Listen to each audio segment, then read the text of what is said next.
foi solicitado, tá, que eu falasse sobre uma epidemiologia geral da pandemia, né, especificidade dos grupos com doença crônica, tá?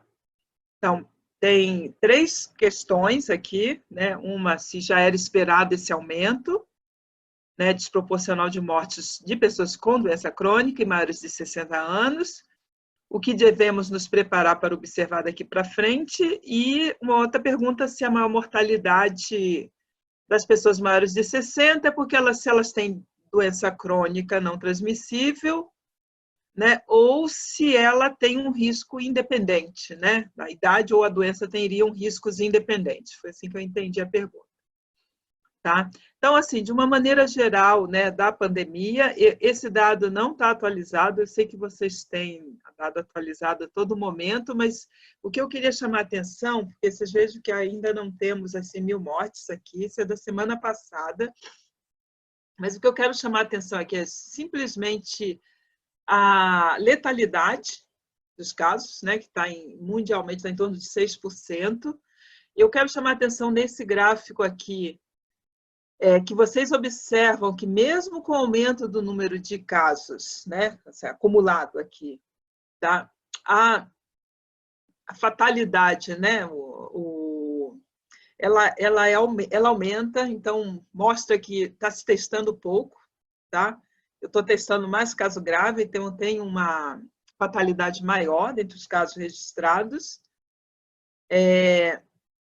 Aqui nós podemos ver os casos que vão se acumulando por região, tá? Então você tem a Europa, que é esse vermelho aqui, né?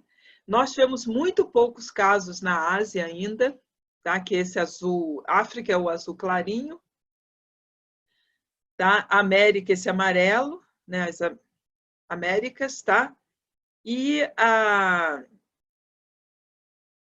África, o azul, isso. E o roxo, roxinho, e essa cor aqui, que é o meio alaranjado, é a Ásia, tá? Duas áreas da Ásia, né? Eles são divididos em 2 áreas. Aqui seria o início, né, que a gente viu na China, mas o que nos chama a atenção é que a gente ainda não tem um número grande de casos em países bastante populosos como a Índia, né?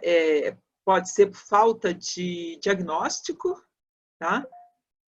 Mas chama muita atenção da gente, porque está muito mais perto, né? Quer dizer, está situado numa área da Ásia, que é a área East, mas igual chama bastante atenção.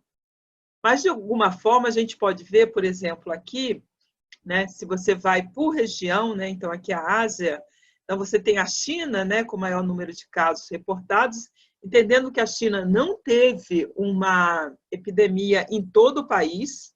A China ficou muito mais restrita à província de Hubei, tá? E poucos casos em outras províncias. Então, assim, eu diria que a China ainda está sujeita a ter uma outra onda em outras partes, né? Que ainda não teve. Tá? Porque ele, com o isolamento de Hubei, poucos casos saíram daquela área e foram para outras províncias. Tá? Mas, se vocês tiverem aqui a Coreia do Sul, né, que foi um país que conseguiu deter a expansão do vírus, né, e os outros países eles estão bem abaixo. Né? E aqui a Europa, que a gente já está com mais de...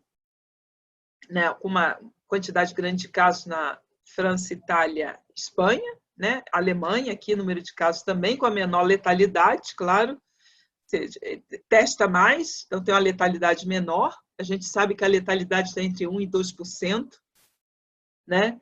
Mas, por falta de teste, os países estão tendo que escolher a quem testar e estão escolhendo testar casos graves. Né? Se nós olharmos aqui para a América do Norte, então, né, nós vamos ver os Estados Unidos disparado com o maior número de casos, aqui temos o Canadá, tá? Então, os Estados Unidos como um epicentro agora aqui para as Américas, né? A África com muito menos casos que todos os outros países, muito menos em geral, né? Tá, vejam aqui a Etiópia, até que está no norte da África, né? Tá? Você tem alguns países como a África do Sul, né? Marrocos, que também é norte, Egito, né? Com mais casos, mas ainda muito abaixo. Tá? O que também pode mostrar um problema de notificação de casos, né? São países que já têm problemas em sistemas de informação, já há mais tempo. Então, só para a gente dar uma olhada geral, né, no várias regiões do mundo, né? Se vocês olharem um pouquinho melhor aqui, nós temos Cuba, né, com menos casos aqui, tá? E outros países das Américas também com menos casos. Se a gente for olhar para o Brasil, eu sei que vocês já viram esse dado, mas eu vou mostrar alguma coisa que saiu no boletim epidemiológico de sexta-feira.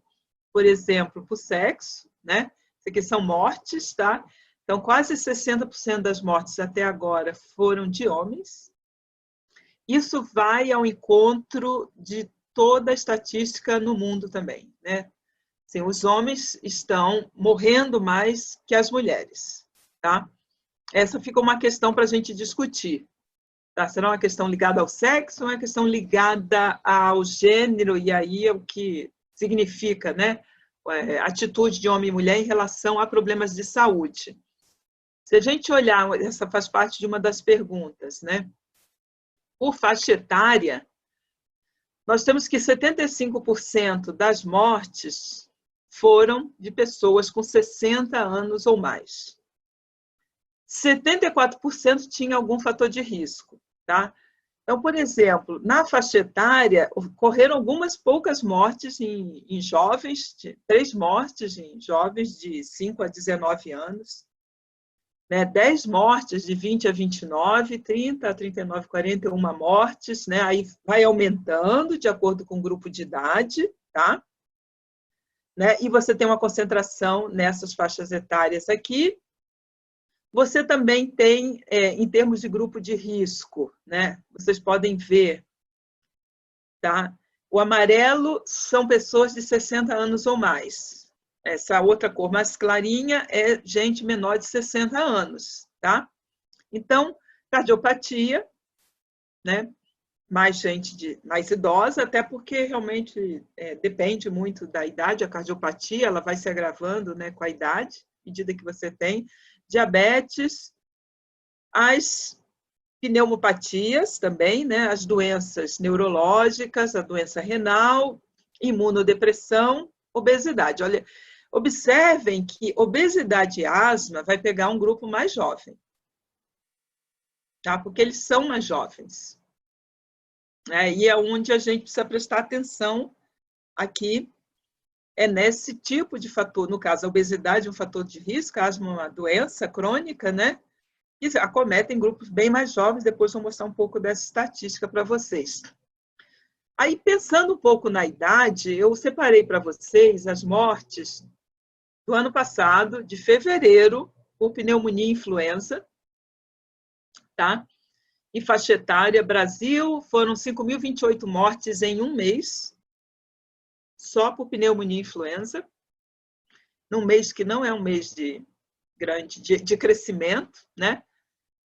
O que eu fiz aqui? Então, eu tenho um eixo que é a quantidade de mortes e o outro que é a proporção. Então, 72% das mortes por pneumonia e influenza em fevereiro de 2009, as pessoas tinham 70 anos ou mais. Tá? 72%. 60 a 69 anos, né, chegou a 12% das mortes. Tá? E, por incrível que pareça, né, essa faixa etária de 50 a 59 anos, ela teve 6% das mortes, o que é bastante alto, né? Uma morte por pneumonia e influenza.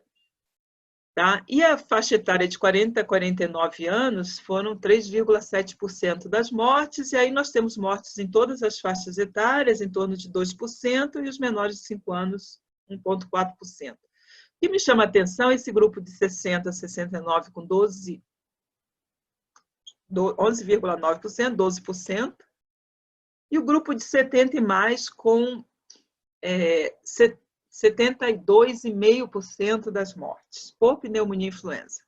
Se a gente voltar no slide anterior, né, em que a gente tem essa estatística de que 75% estavam acima dos 60 anos, na realidade, se eu olhar para a pneumonia e influenza, eu tenho 84% das mortes foram acima de 60 anos, tá?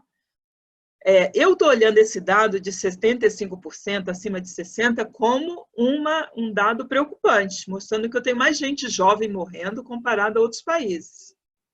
Tá? Se fosse igual a pneumonia e influenza, tá? Eu esperaria 84% das mortes no grupo acima de 60 anos, e não 75%. Tá? Então, eu tenho... É possível que a gente ainda veja um impacto em outros grupos mais jovens, tá? E é isso que eu estou preocupada. Eu só queria mostrar isso aqui para vocês. Isso aqui é também uma média mensal. Desculpem, aqui não é 2009 esse dado, desculpa, esse dado é 2018. Tá? Isso aqui é o quê? Em azul eu tenho a doença cardiovascular, é tudo mortalidade. Esse vermelhinho claro é a pneumonia e influenza. E aqui eu tenho diabetes. Né? O que eu quero mostrar aqui? Quero mostrar para vocês que eu tenho uma sazonalidade da pneumonia e influenza no Brasil. Isso vale praticamente para todos os estados. Os estados variam um pouco no período, né, que tem os picos. Né? Por exemplo, São Paulo e o sul do Brasil, o pico de morte ele começa em maio e o pico maior é em julho. Junho e julho, quase igual. Né? Aqui eu fiz uma média do Brasil, mas mesmo assim você vê que você tem, quando você vai chegando em maio, junho, julho, você tem um aumento das mortes por pneumonia e influenza, daí ela reduz, né? E aí ela volta a subir, né? E aí ela cai. Isso aí são algumas, 17, 18, tá? 19, primeiro semestre. Desculpe que o 19 ainda não está pronto até o final, mas vocês veem que os picos vão sempre se dar em torno de maio e junho, na média do Brasil. O que eu quero chamar a atenção é que a cardiovascular ela segue um mês depois, a mortalidade. Então, assim, o que eu espero? Como essa era uma das perguntas, o que eu espero de impacto? Eu espero que eu tenho um mês que eu tenho aumento da mortalidade pela Covid e por outras influências, né, e as pneumonias, porque isso tudo vai acabar, no fundo, você tem um impacto, as pneumonias não vão deixar de ocorrer, não vão. Tá? Assim como as pessoas vão infartar e vão ter AVC, então pode ser até que tenham mais, mas elas vão ter. Mas o que eu quero chamar a atenção é que a onda de morte por cardiovascular ela vem depois dos picos de pneumonia e influenza. Então, eu espero uma coisa similar. Tá? Então, a gente tem que estar preparado. Eu vou ter um aumento da mortalidade que vai, no nosso caso, diferente dos países do hemisfério norte, né? Eles estão na baixa da pneumonia e influenza lá. Nós estamos na alta. A nossa curva começa a subir, como vocês podem ver, ela começa a subir em abril. Tá? Então, a gente tem uma subida, aí ela vai descer depois de agosto, mas a cardiovascular ela vem sempre um mês depois. Então, eu começo a subir, eu tenho um pico de cardiovascular. Então, eu espero que no próximo mês, maio, né, a gente espera um aumento da mortalidade nesse mês de abril, nós vamos ver em maio um impacto desse aumento da mortalidade na morte pela doença cardiovascular, ela vai aparecer em maio. Esse é um fenômeno importante para a gente considerar, porque a gente tem que pensar em infraestrutura. Quer dizer, hoje eu penso na infraestrutura para quem está doente pela Covid, que precisa de hospitalização, UTI, cuidado intensivo, mas eu tenho que pensar que eu tenho impacto da Covid também em outras doenças, e isso também vai gerar necessidade de hospitalização. Tá? A gente tem, por exemplo, só de neoplasias no Brasil, né? Eu falei da cardiovascular, agora neoplasia. Segundo a Pesquisa Nacional de Saúde de 2013, nós temos cerca de 3 milhões de brasileiros que reportaram na pesquisa ter câncer, tá? Estavam sob tratamento de câncer em 2013. Entendendo que essa situação não melhorou, na pior das hipóteses ela é igual, ela não melhorou, né? Ela seria igual ou pior. Então, eu tenho uma quantidade grande de gente que está suscetível e que está imunodeprimida. Isso dá 1,8% da população brasileira e o câncer é a segunda causa de morte no Brasil. E ele não vai deixar de matar e as pessoas não vão deixar de necessitar de atenção especializada e cuidado hospitalar. Essa tabela aqui está publicada, está num artigo, ela é uma medida da pressão arterial da Pesquisa Nacional de Saúde. Tá? O que foi considerado hipertenso? Pessoas com uma pressão arterial de pelo menos, hipertenso, 14/9, né? Foram considerados hipertensos, maior que isso ou igual, tá? Só para chamar a atenção, porque vocês podem ver por faixa etária, tá, gente? Então, e eu tenho por sexo, né? Então, o que eu vejo? Primeiro, os homens foram mais hipertensos que as mulheres, né? 25% dos homens, 19% das mulheres, desculpa, 20% das mulheres, 26% dos homens e 20% das mulheres, aqui a prevalência, tá? Vocês podem ver também pela idade. Claro, a pressão arterial, ela aumenta pela idade, a hipertensão aumenta com a idade, mas eu tenho gente jovem que já tem uma prevalência alta de hipertensão, tá? O que me chama a atenção, né? Que eu tenho muita gente tão suscetível. Eu tenho aqui, na Pesquisa Nacional de Saúde de 2013, eu tenho uma divisão aqui de homens e mulheres e que me explica um pouco desse impacto entre os homens. Então, por exemplo, dos 26% de homens que tiveram uma pressão alta medida durante a pesquisa, né, durante a entrevista domiciliar, tá? Só 35% tinham diagnóstico médico. Desses 35%, né, uma parte usa medicação e outra parte visita o médico regularmente. Se vocês olharem para as mulheres, que é essa aqui, eu tenho 53% das mulheres tinham um diagnóstico médico, ou seja, muito mais que os homens só 35% tinham um diagnóstico médico, tá? E dessas 50%, né, de mulheres que sabiam da sua condição, né, de pressão arterial, né, eu tenho que elas, 86,8% usa medicação e 74% visita o médico regularmente. Entre os homens, só 65% visitam o médico regularmente. 36% não visitam. Então, isso explica, em parte, o maior acometimento dos homens. Não é só porque eles têm mais hipertensão, é porque eles têm mais doença crônica também e eles procuram menos os serviços de saúde. Então, lhe dá uma condição pior. Né? Em parte por subdiagnóstico, em parte também por ter um menor cuidado. Tá? Só para finalizar, que eu sei que o Mark já está preocupado com o tempo, só falar um pouco de obesidade, tá? Porque chamou a atenção, não é? Aquele grupo jovem com fator de risco de obesidade. Vocês podem ver que a obesidade está nas camadas de menor escolaridade, tá? E nós temos por faixa etária. Então, nós temos um grupo jovem, de 18 a 24 anos, 8,5% desse grupo é obeso, não é sobrepeso. Isso aqui nós estamos falando de obesidade. Tá? E eu tenho do grupo de 25 a 34 anos, 17% desse grupo, né, populacional obeso, de 35 a 44, 22%. Então, o que nós estamos vendo? Uma quantidade de população grande, com fatores de risco, que são riscos para gravidade, né, pela infecção pelo coronavírus, né, e também são risco de morte, aí entenda essa infecção. Isso dá para a gente, provavelmente, vai nos dar uma faixa etária menor comparado aos países desenvolvidos em termos de gravidade, em termos de letalidade também, que é isso que a gente está esperando. Bom?